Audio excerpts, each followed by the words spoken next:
My name is Maja Rosen. For the past 2.5 years almost, I've been working full-time trying to convince people to stay on the ground. So now we have recently launched our Flight Free 2021 campaign, in which we are encouraging not only Swedish people but people from all over the world to take a flight-free year together. I think we need to rethink traveling. We can't take traveling for granted the way we do today. It doesn't make sense that everyone in the world can go all over the world whenever they want to.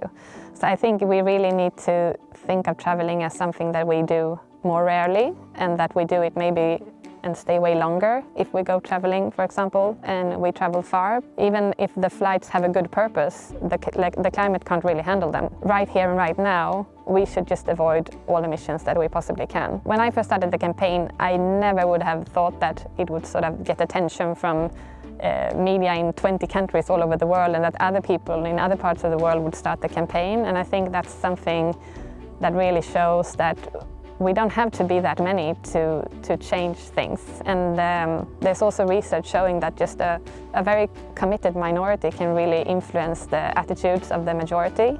So we don't have to convince everyone, we just have to convince enough people. One important thing about the pandemic is that we have seen that it is possible to dramatically reduce aviation if we have to. So the challenge now is to make everyone understand that in the same way that we have to reduce flying to stop the spread of the coronavirus, it's exactly the same thing we have to do to stop the climate change. We really need to sort of take the opportunity right now to rethink the way we travel. We can't go back to the previous levels. We really need to use these years to make sure that we become aware of what's going on so that we don't go back to normal. There are still so many things that you can do.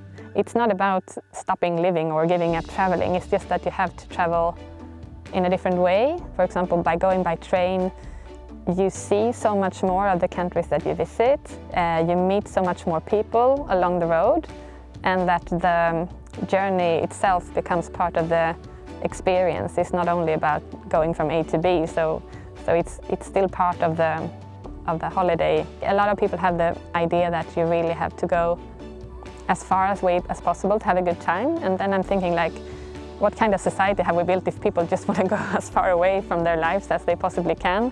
So I think we need to change that perspective.